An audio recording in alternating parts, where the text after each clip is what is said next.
Hey, this is Andrew. I'm recording this video on my son's 97 Pathfinder that we're selling. The reason we're recording it is because get a lot of people interested that are a little bit farther away, so I want to make sure that they've got an opportunity to see what there is to see without having to travel. So I'll just take you on a walk around. This has been sitting probably a week or so. Hasn't been started in about a week would be my guess, since my son has a new truck now. So take a look, and there's also I think a couple other videos with the Pathfinder, maybe in my shorts, if you look back in history. So this will be a little bit long, but my goal is just a one-take walk around. So here we go. So we'll start tires. Tires are I want to say the DOT was about 2000, so they're 4 years old right now. There's a good backup there. A little bit of rust. We did trim the flare there to fit 33s, and that's why this came off. I think we hit it on something four-wheeling. Full-size spares, got air in it. You can see that trim there as well. On this one, the side seems to have survived. Mud flap up here is a license plate. And that's what that is. Again, good tires all the way around. So when we bought this, it was wrecked in the front. I bought a hood for it, wasn't able to find a fender. We just kind of made it all fit again, and then built this front bumper. This is attached with the factory bolts, and it's just square tubing welded together. Mounts here, we did flat toe this last year for hunting season. These are the blinkers. They work just fine. Marker lights seem to get broken, so and it doesn't. I've never been hassled for it. So horn works. Windshield washer. The tank holds. I can hear the motor run, but it's not. It doesn't pump. So that's kind of the outside. As it is currently, it's got this light there, which works fine. The basket on the top. I've got a couple extra cross rails there too. So on the inside, this door lock does not work with the power locks, and the key to here doesn't activate the power locks. So if you lock it, you have to unlock it from the passenger side. So kind of annoying, but interior is in good shape. This cloth, maybe slightly dirty, but it's a CD changer in the corner, which I've never been able to get to work. No funny smells. It's not been smoked in. That cable there is for the CB antenna.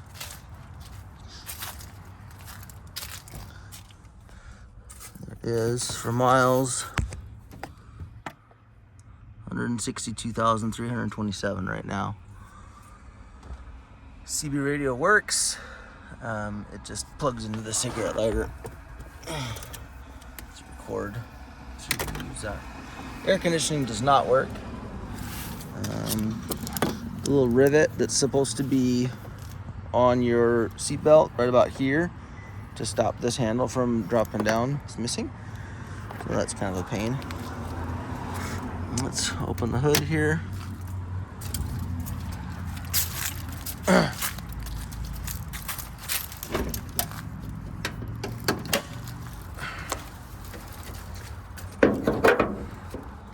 Again, to be completely clear, this was wrecked.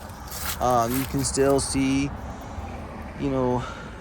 marks here. This was pushed back right here. I'm trying to zoom out a little bit. This is pushed back. We pulled all that out. The radiator mount still works. The fan shroud is kind of broken. It doesn't hit anything. You still see, you know, this is kind of what we did to realign these holes so this fender would go back on. This here is part of the unibody. This is a big tube inside here. If I can get a picture there, yeah. So I've straightened out as much as possible to get everything lined back up, but you can see the core support here is still twisted. Headlight here's just a spotlight zip tied in. This one, the mounts are broken, so it's kind of zip tied in too.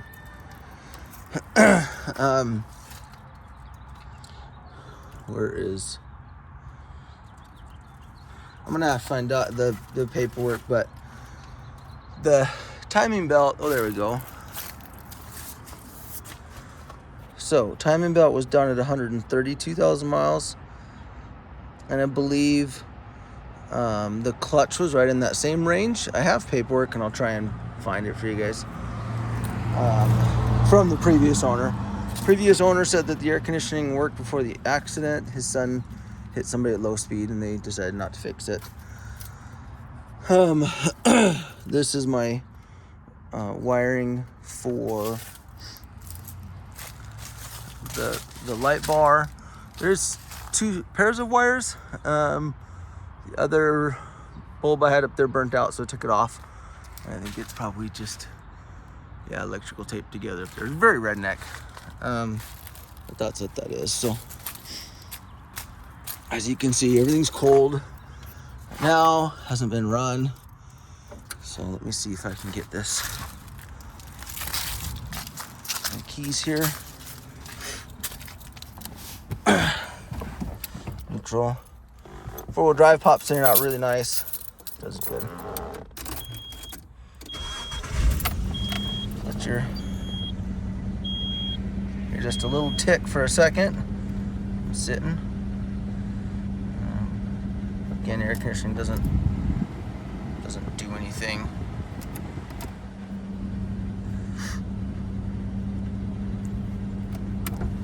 Rear wiper works. That's cool.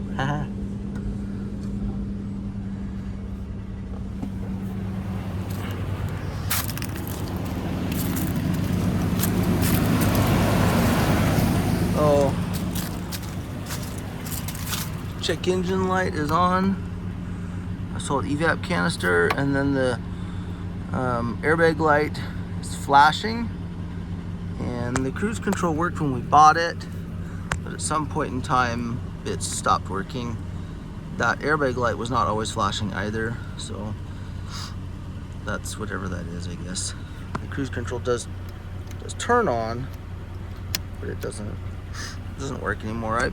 I do wonder if it has to do with that airbag light, but that's what that is. Windows all rolled down nice.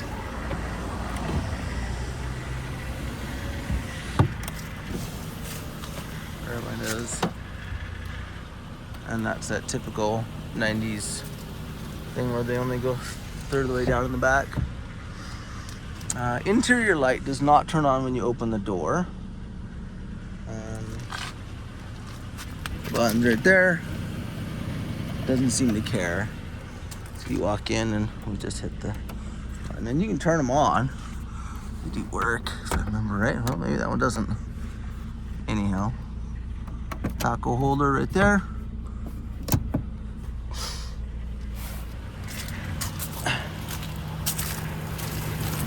And as far as the running of it,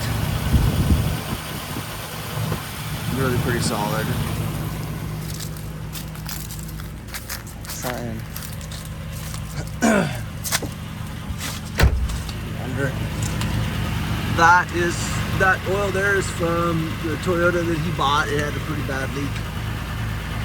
So everything else are here. Minor seeps, nothing major. The lift is 2-inch spacer, or 2.5-inch spacer lift. I will tell you, these are like F-150 shocks. They're a little longer.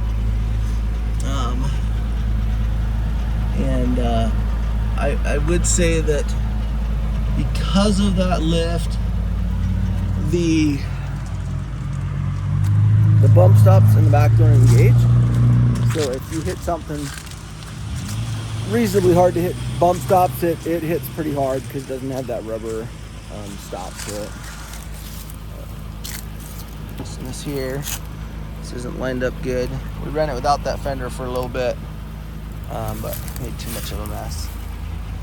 So I do have a set of 15-inch steel wheels that could go with it, or I was going to sell separately. They match that, except for chrome. There's no center caps on either sets of wheels. We had 33 by 1050 15 BFGs on this with the factory steel wheels, and had an 1.5 inch spacer on them also. I'll find a picture and throw it at the beginning of this video or something. So obvious condenser damage for sure. It's never overheated on us.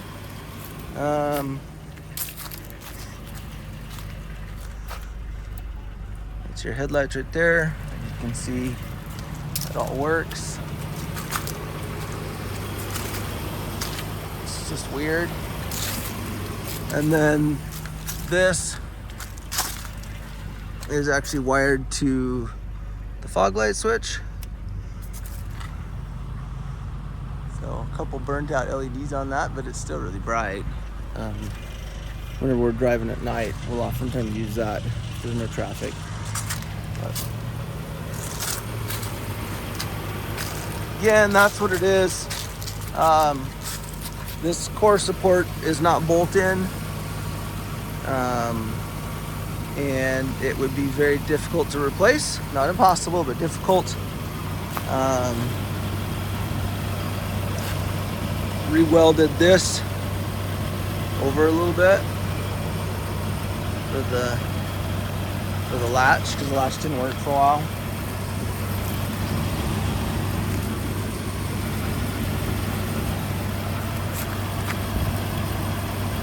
I don't know what that's for.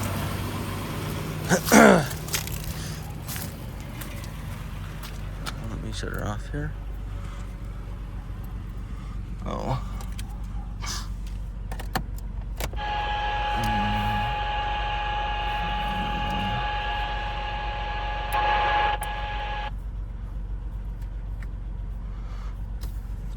See,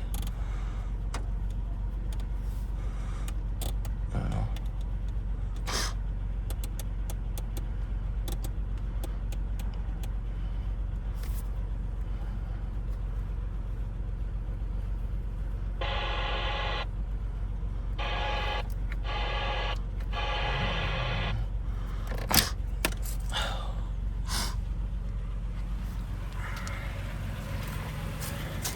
Oh yeah, oil.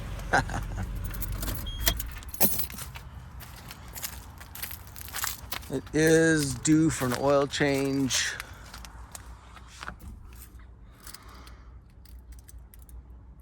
About right now, 500 miles is due for an oil change. I should have done this before I started it. Apologize.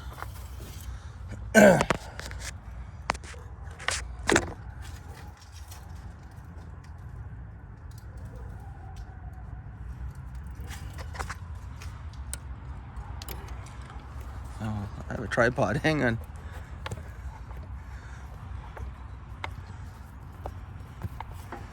It's just stupid. There we go. So I went ahead and cleaned that off for you.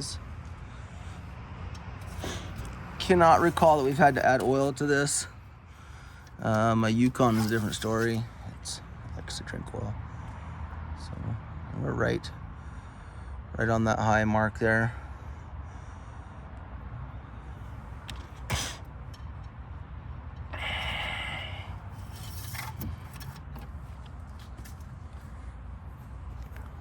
Anyhow, if I'm sending you this message, boy, that almost looks like it was a remote start button or something.